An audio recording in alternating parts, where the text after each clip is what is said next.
Right, everyone, welcome to the Licensing and Regulatory Committee, held in Committee Room 1 at 1:30 today. Part 1 of the agenda, membership in terms of reference. Presumably you've seen all that and agreed to it. Apologies for absence. Councillors Sesford and Gallagher. Thank you, that's all. Any from the floor? Right, minutes of the last meeting. You'd like to, have you looked through them? Agreed? Chair, excuse me, I realise I wasn't a member of this committee, but if you would permit me to ask, in the last paragraph, there's a question about the number of electric or hybrid licensed vehicles in the county. Which paragraph on page 4, my apologies, page 4, the last paragraph refers to the number of electric or hybrid licensed vehicles. I'm wondering if new members could be circulated with that information, because I think it could have a bearing on some decisions that we make in the main report. Right, is that possible, Phil? Thank you, Chair. Okay, so do you agree to sign these minutes as a true copy? Item 4, the panel meeting which we had. Okay. From there on, we'll go to item 6, which is Hackney Carriage and Private Hire Licensing. Report from Sorry, Chair. Sorry? Disclosures of interest. My apologies, I always miss that one. Disclosures of members' interest. None? None. Okay, Phil, over to you. Thank you. Good afternoon, everyone. So this is agenda item number 6 on today's agenda, and this deals with Hackney Carriage and Private Hire Licensing and matters for consultation. I suppose what I would like to get out of this afternoon is A, agreement of the recommendations as set out within the report, and B, I suppose a bit of discussion from the members in advance. What I need to be clear about, though, is that what we are proposing to do is to go out to consultation on a range of different issues. So what we shouldn't do, and again I'll just remind members of this, we shouldn't express views or otherwise which may be seen to fetter our discretion going forward or have predetermined the matters. So I think, yes, we can discuss some of the issues in here and express views, but what we shouldn't seek to do is, predetermine the actual outcome of any particular consultation, because post-consultation, these matters will all come back to the committee for further consideration in terms of how it affects our approach to licensing arrangements and policy. So just really like to take a bit of time to talk you through each of the individual areas of consultation, and undoubtedly where I get stuck because of lack of knowledge, lack of memory, I will look to my left and Tasman Hardy Licensing Manager will assist me with those particular issues. The first one, which talks about review of the Council's Hackney Carriage and Private Hire Licensing policy. Again, I do appreciate there's a number of new members within the committee, but we have had a policy in place for a number of years now. It's a very broad, it's a very comprehensive policy, and it was a significant piece of work that we did several years after local government reorganisation, when we brought together all of the policies that existed across the 6 district councils of Northumberland, and through that policy tried to introduce some degree of consistency and uniformity of approach. What I've previously mentioned to members, and I'll mention again, is that we have a legislative framework, whether that be the Town Police Clauses Act of 1847 or the Local Government Legislation Provisions Act of 1976. But what that does is simply provide a framework, the detail of how we deliver our licensing functions. Our expectations as a licensing authority is determined by the local authority itself. So yes, there are certain things in the legislation we must do, but it's broadly a framework. It's the policy which brings that to life, as it were, in the case of Northumberland. So government over a number of years have looked at taxis, looked at taxi licensing, looked at private hire licensing. And there's been a number of moves through the Law Commission to try and bring across enhanced standardisation of approach. But we are still very much in that locally determined arena at the moment, where we have that framework and then it's down to local determination. What government have done here, and they did this last year, is they released what's called the statutory taxi and private hire vehicle standards. And what I would draw your members' attention to, alongside this report, is page 15 in your papers. From page 15 onwards through to page 23, and I'll thank my officers in person for doing this. My officers have gone through the sort of statutory taxi and private hire vehicle standards and tried to draw out where the policy changes are intended, but also try to actually identify where our current policy already meets that standard. Because I think what needs to be understood is that whilst this is described as statutory, what government are asking us to do is, when setting our policy and procedures, have regard to these standards and then determine how we apply the standards. So I think it's slightly confusing when it says it's statutory, because there is an assumption there you have to do it.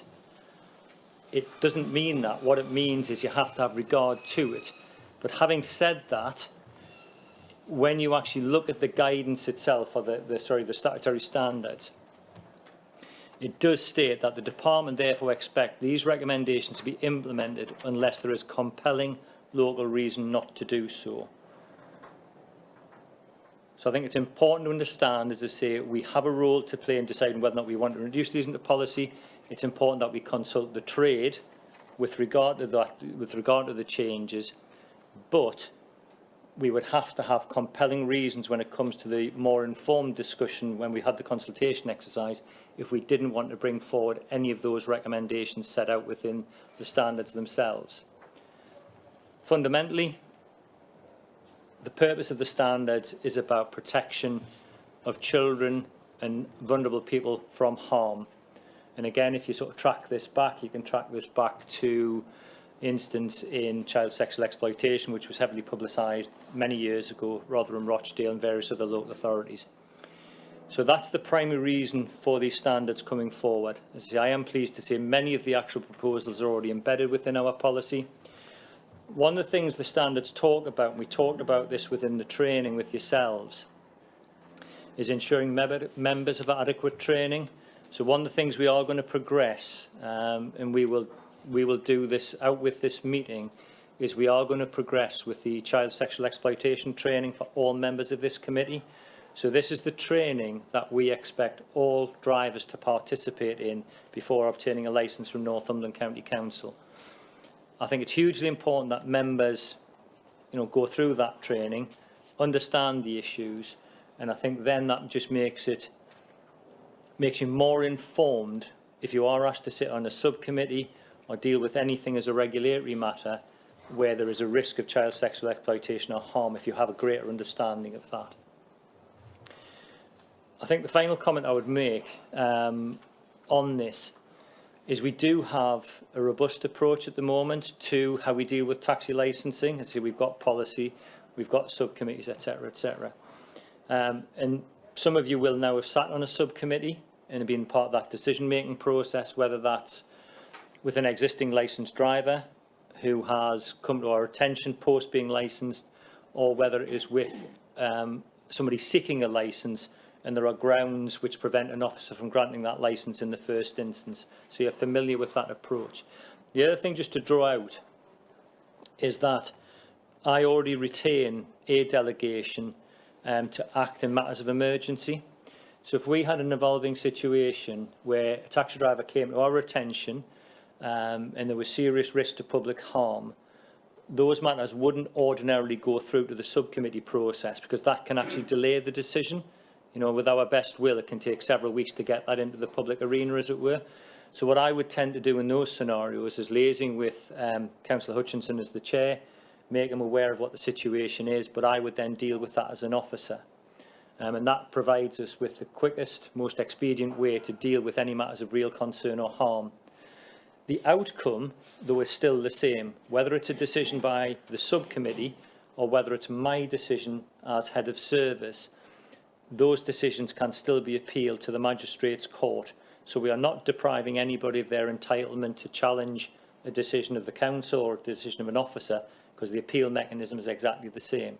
We operate that mechanism for matters of expediency where there is believed to be a serious and imminent threat or risk to the public. That's how we've done it now for many years. So I will draw breath. I'll ask Tasman if she wants to add anything to that. As I say, I would just draw your attention to, as I say, the summary that's been prepared by officers, which evidences where we have already brought some of those matters forward into policy. So our intention would be to consult the trade, bring the consultation outcome back here for your consideration, but at that point I will remind you again that there has to be serious and compelling reasons why we would not wish to actually follow the recommendations set out within the statutory guidance. Thank you, Phil. This is open for debate. Would anyone like to fire up and start any debate on this?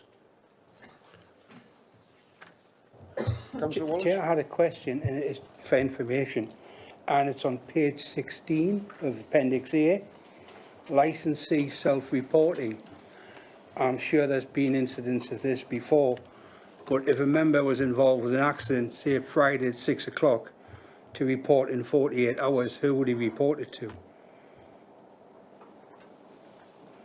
Good question. Any answers?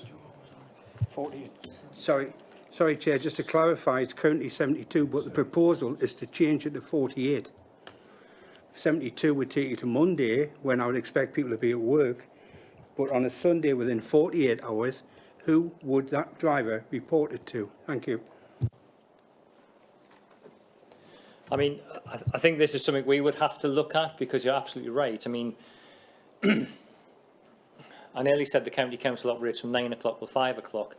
I'm not sure I've operated from 9 o'clock to 5 o'clock for a long time now.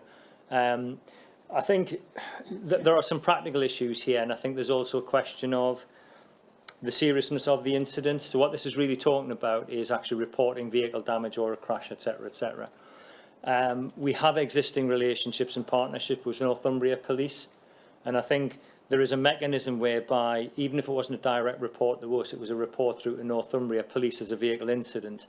And in matters of emergency, again, you're probably aware of this as members, we do operate as a county council 24 hours, out of hours response. So if there was something that needed to be reported and dealt with, it could go through the police, or equally it could just simply go to the out of hours reporting system. I myself am then part of that log. So again, we can update the log to reflect how those matters could be dealt with. So yes, it requires some sort of logistical planning, but it can be done. Thank you, Chair. So the wording have to be altered on that a little bit to, or put it properly to make it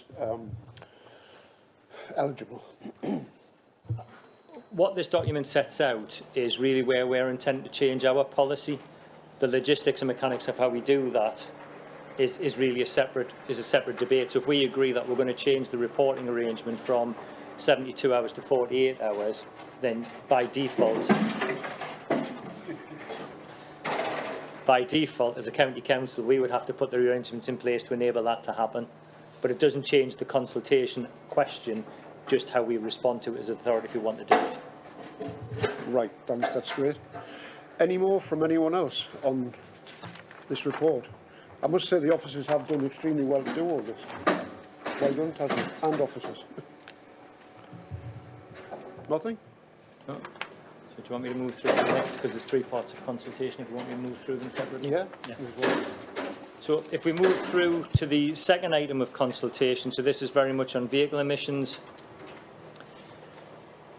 It's probably true to say this has been kicking around for a number of years. Again, we've got quite a strong policy when it comes to vehicle emissions. We introduced standards several years ago, which also, whilst not specifically having an age criteria, looked at enhancing the inspection and test of older vehicles by mileage. It also looked at vehicle emissions and introducing Euro standards as part of our approach as well. The driver for this broadly came from a lot of the discussion around Newcastle and their clean air zone, Tyne Bridge corridor, Central Motorway, etc., etc. It's slightly changed, I suppose, in time, in so much as that the County Council has probably since then declared a climate change emergency, etc., etc. there is greater focus on vehicle emissions, vehicle standards. So again, what we believe here, Chair, is it's timely to put that back out to consultation and look to see whether or not we need to change any aspect of our policy or not. I think in the ideal world, what was anticipated was probably swift, uniform movement across the local authorities within the region. But I think it's probably true to say that hasn't come as swiftly or as uniform as we would have liked as officers. So I think really the time is now for Northumberland to revisit this separately within our own policy, and if we believe there is a need to change that policy, change the emission standards or change the age of vehicle policy, then that's what we should do, and that's what we would consult upon. But I would stress we already have provision in our policy, and I think it's probably one of the better policies for vehicle emissions in the region already. Thank you. Has anyone any comments on that part of the agenda? Flying through? Would you like to carry on with the rest? So the third part of consultation is around Hackney carriage zones. You may recall from the training, but if not, I will probably bore you again with the history of taxi zones and where we're at. So taxi zones were basically created as part of local government reorganisation in 2009. So in pre-2009, you're well aware we had 6 district councils. Each of those district councils was responsible for its own taxi licensing and private hire licensing arrangements. When we moved forward in 2009 to a single unitary, private hire, for want of a better expression, became a single zone. So that activity happens across Northumberland, in that if you're an operator in any part of Northumberland, you receive a booking from anywhere in Northumberland and supply a service. Taxi zones, though, carried forward on the boundary of what were the former 6 district council regions. So what that meant in the early days was that, I suppose going back in part to the policy, we had different arrangements across the 6 district councils of Northumberland. And again, that takes you back to the point I made at the beginning, that whilst you have legislation, it was the local authority that determined its policy. So the policy of Wansbeck would have been different to Blythe, would have been different to Berwick. I'm not saying one was better, one was worse. They were different.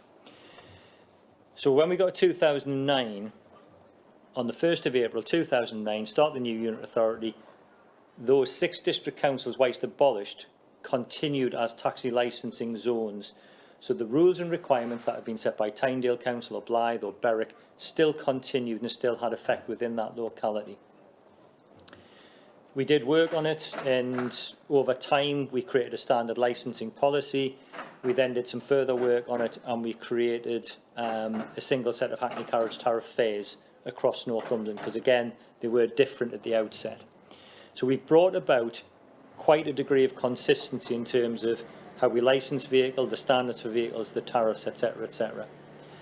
The key issue with zones is really about how can vehicle or taxi drivers operate across Northumberland.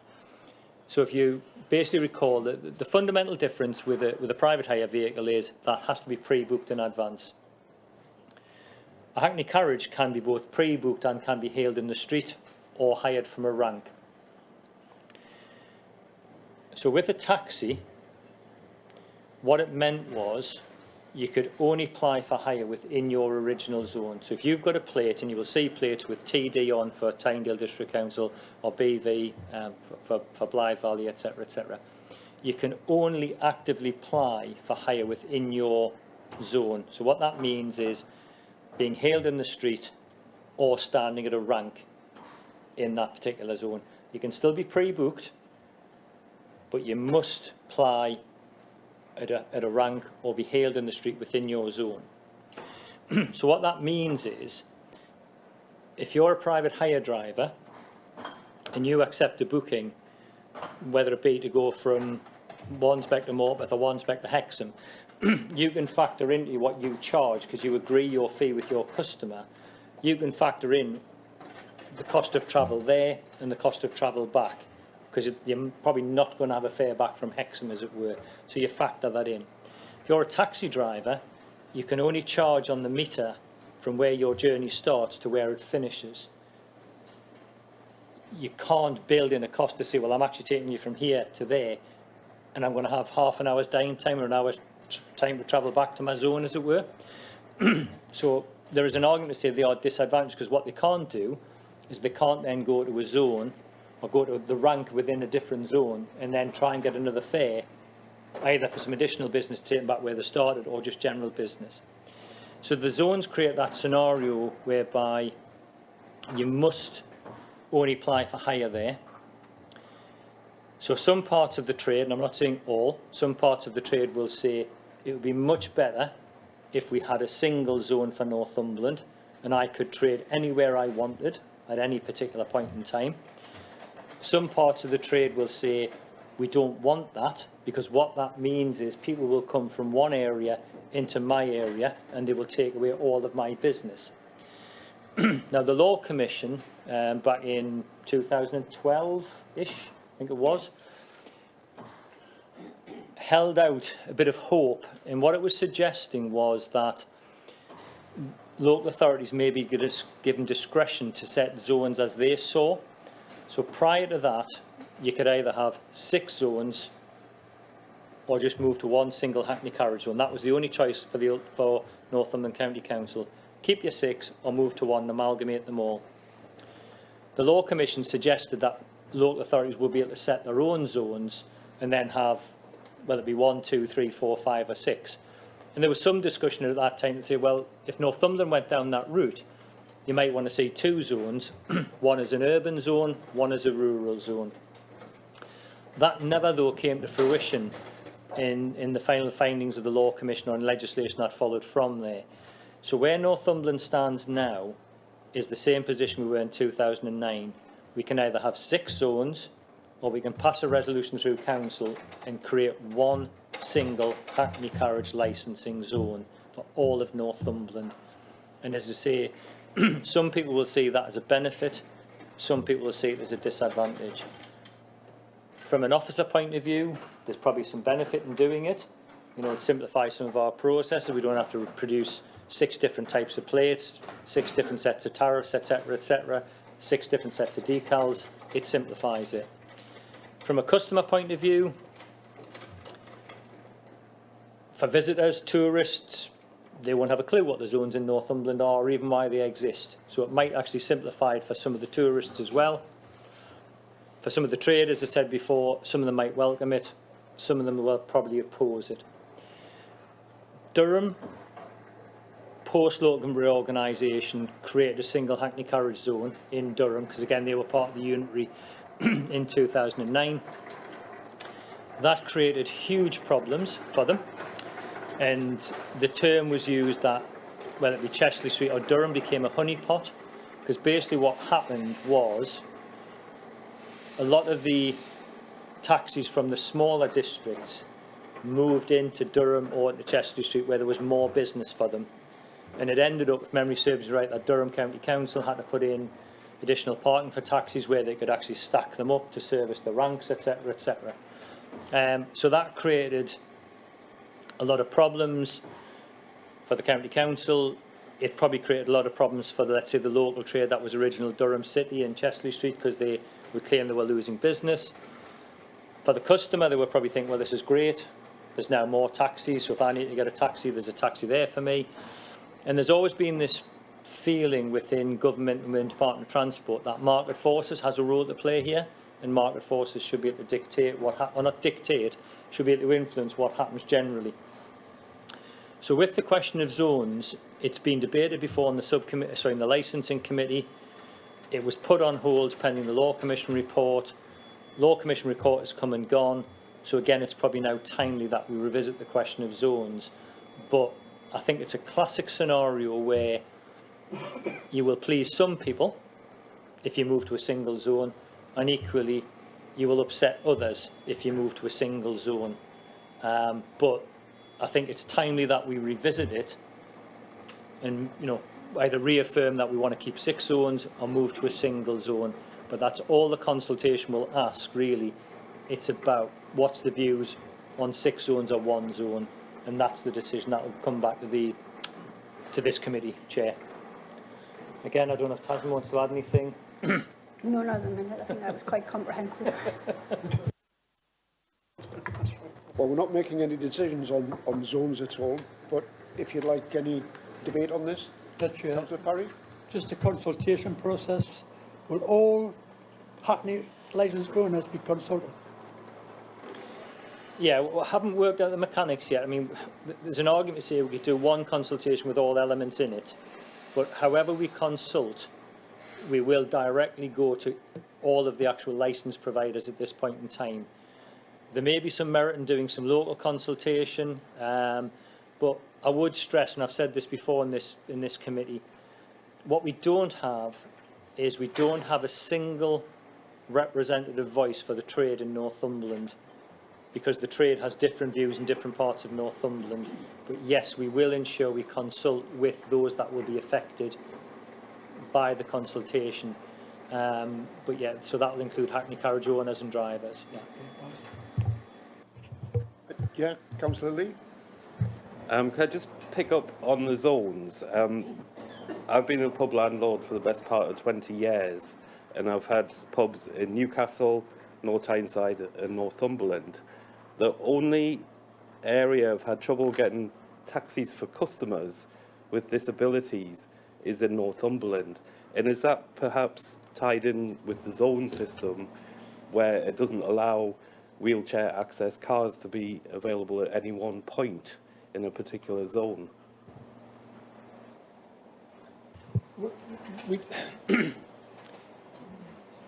I'll give you another long-winded answer.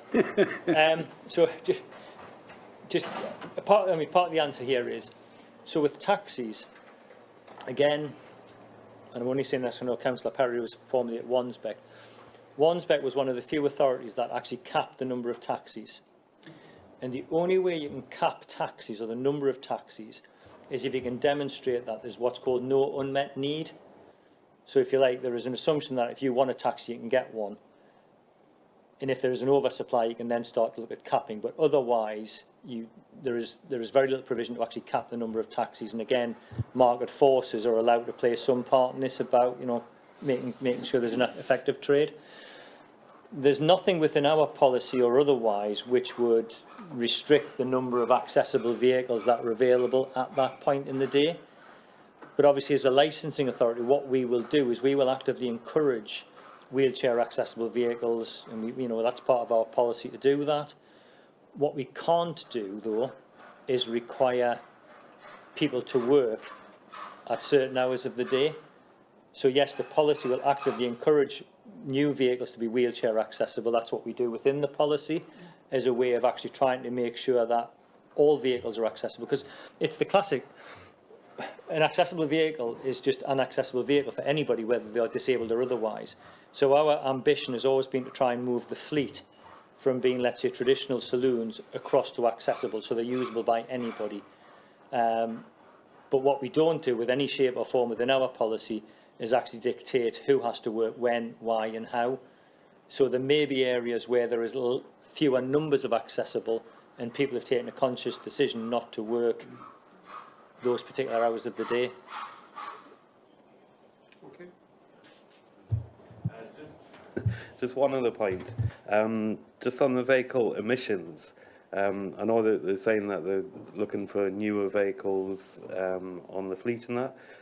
Obviously, with the zone system, if a taxi driver were to come from Cramlington East up to Berwick, and then they can't then pick up their trade in Berwick to try and get a return journey, then that's a waste of 70 miles of emissions on that policy. How is that going to fit in with the new vehicles?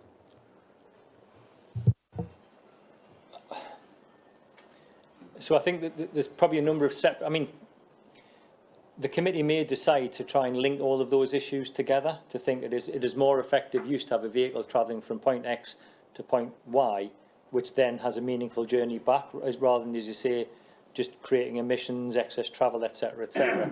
I think that really becomes a matter for discussion when we've done the consultation on that particular issue.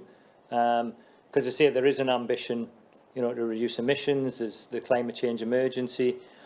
We have seen an increase, although not significantly, in the number of electric vehicles, etc., etc.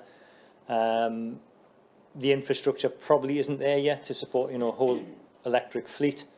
They will work in localised area, but again, one of the things you've got to remember with the trade is that is their work tool.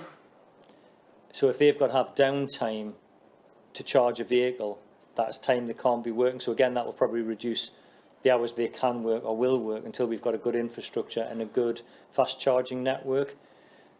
Some of the taxis also are really hired out, for want of a better expression. So you will have a licence as a driver, and then somebody will hold the licence for the vehicle itself, and they will hire that vehicle out, so it can be working 24 hours a day. But I think it's something really, that's probably something we need to look at when we've done all the consultation and see, well, how do we marry up these different ambitions to get emissions down, to get a better fleet out of this, and various other things as well to do it at that point. Okay, thanks. Any more? Check, Councillor Wallace? just for information, when you mentioned Wansbeck earlier, it's fair to say the trade paid for that determination of demand, not the authority. The trade actually paid for it, so they helped determine the market forces. And also additional licences were for wheelchair access only, and when that was put in place, all replacement licences were for wheelchair access only. Blythe Valley has been blessed with much availabilities of wheelchair, so I'm not sure where my colleague's from, but obviously it's not Blythe Valley or Wansbeck where he had that licensed premises, or it was at an odd time, which is the director's explained. The other thing historically is the taxi trade work with the authorities to set their fares and bear in mind they will return empty. That has gone on since Adam was a lad and they had straw in the back of their vehicle. But I do have a question, Chairman. I asked this for information. When we get the next report back, I bear in mind what the director said at the very outset of this.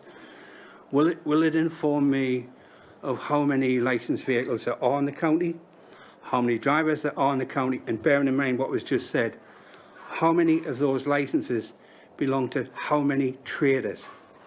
Because there's a huge difference. You may have a trader that actually has multiple licenses and employs, well, doesn't employ, hires out to many people. The other thing I would really like to see, and I should have asked this earlier, Chair, I apologise, I would like to see the number of electric vehicles currently operating in each zone. I think that could have a major bearing. For example, I do know Blythe Valley, again, is blessed with electric vehicles, but I'm sure it's not the same in the outlying reaches of Northumberland, and that can have a big bearing on any decision we make in future. Thank you, Chair.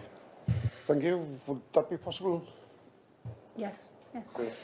Thank you very much. Yeah, Councillor Foster? Thank you, Chair. Just again touching on the electric vehicle side with the emissions, the infrastructure is not there. There's no two ways about it, and that's not just Northumberland. We are talking across the UK. It's not up to scratch yet to deal with the number of electric vehicles that are on the road now. But we've got some of these super stations being built now where it's all electric charging points. But basically, we have a situation in Northumberland at the moment where residents are complaining that taxi drivers are clogging up the rapid charging points. Is there anything that we can do to encourage the taxi companies? I appreciate it's not as easy with the ones who are independent, but certainly the taxi companies to have rapid chargers installed at base where some of the taxis could go back, charge up there while they have some rest time, some downtime, their lunch breaks, whatever, so that it's not clogging up the network whilst we try and get more electric chargers out there to cope with the demand. I mean, there's been queues, for instance, the one at Bedlington, I'll use as an example. There've been queues there where there's a taxi hopping on just between calls to try and get a bit of charge back in the vehicle, and there'll be another couple of people waiting there to charge, because not every house is in a position where they can have a charger, i.e. not by a roadside. that might actually live a little bit away from a roadside, so they can't have them. So you've got people relying on the chargers as well. So given that we want to encourage lower emissions in the county, have we looked at that aspect of it, the infrastructure, and how we can tackle the taxi side of things, please? I think probably a couple of answers there. I think you will always find that there are those organisations, businesses who are very forward-thinking and will already be looking at that themselves. I think from our perspective as a county council, yes, we are actively looking at, you know, how we can enhance the infrastructure within Northumberland, how we can create more capacity. And I think some of this will probably be influenced by some of the work that Matt Baker and his team are doing around the climate change agenda. I'm more than happy to link in with Matt outside of here to see if we can join those two things together. And I suppose the other question is what we will probably be asked is if we're trying to encourage, what form of encouragement does that take? Are we able to financially support, or is government able to financially support? But I think you will find, to meet the ambition of government in terms of phasing diesel vehicles out by 2025 or 25 or something, there has to be a significant amount of investment and encouragement. And I would see part of that being met by, as you say, actually where you've got business operations which are heavily dependent on fast charging, actually trying to actively encourage them to bring forward their own fast charging within their own premises with their own facilities, so that, as you say, they're not clogging up the general network.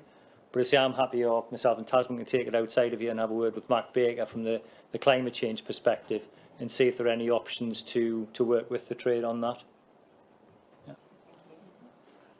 There's one thing I suppose we can't do. I agree with what your sentiments, but we can't force them to any business to put fast chargers in. Any more? Well, linked in with zones very much so is tariffs. Have you anything to say on tariffs, Phil? Again, just to confirm the position, so the local authority is responsible for setting the tariff. We have always set the tariff as a maximum tariff. So what that means is, having set the tariff, because this only applies to Hackney carriages, the Hackney carriages can charge up to the maximum tariff. They don't have to charge our tariff, but they cannot exceed the tariff. That sometimes creates a lot of local problems, where you get business saying, I'm being undercut by this business person or that business person. But again, it's about flexibility. Some businesses will apply the tariff rigidly. Some will have more flexibility. Some will retain a different charging arrangement for, let's say, regular and frequent customers. Some will charge the fixed tariff, especially at bank holidays, late in the evening, early morning work, etc., etc. But all we can do as a local authority is set that tariff, and then how it is applied is then a matter for the individual business proprietor. One thing that should happen, but I would stress probably doesn't, is again going back to the question of zones, as Councillor Hutchinson has raised. Theoretically, if you are going to start a journey in Wansbeck and go to Blythe, you should agree what your fare is going to be. There should be a conversation which says, are we going to do this on the meter, or are we actually going to charge me a separate rate because you are leaving one zone and going to another? But I think, again, some of that is just down to lack of public awareness and understanding about the difference between Hackney carriage and private hire vehicles. But overall, the Hackney carriages, I think, again, it's one of these things which is timely for us to look at. We're not saying we have to increase it. We're just saying it's timely to look at the tariffs across Northumberland. And again, we will consult with the trade on that. And again, they will have a view on whether or not it should be increased or otherwise. But I must stress, we set a maximum tariff, and that does not mean that each and every operator will charge that tariff. As long as they charge less, that's absolutely fine. So what's the timescale for all this? When are we looking at the next meeting, or one after that? I don't think we'll be able to consult and get everything back to the next meeting, because I think the next meeting's in December. October. Oh, sorry, October. We certainly won't be able to get everything back for October. We're probably looking at the December meeting. Chair, Just a question on that one.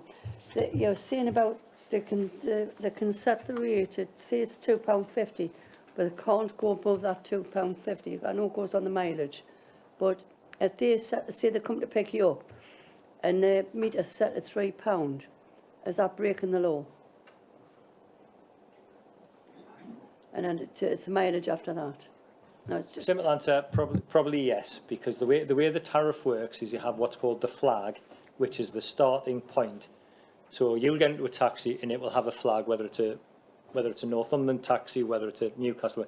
There is a starting fare, and that starting fare covers you for the first set distance, and it then only ticks over at intervals thereafter. So if the starting rate is higher than the displayed flag, then yes, they're operating with the tariff. so where do you report this to if that happens? You report that to Tasman.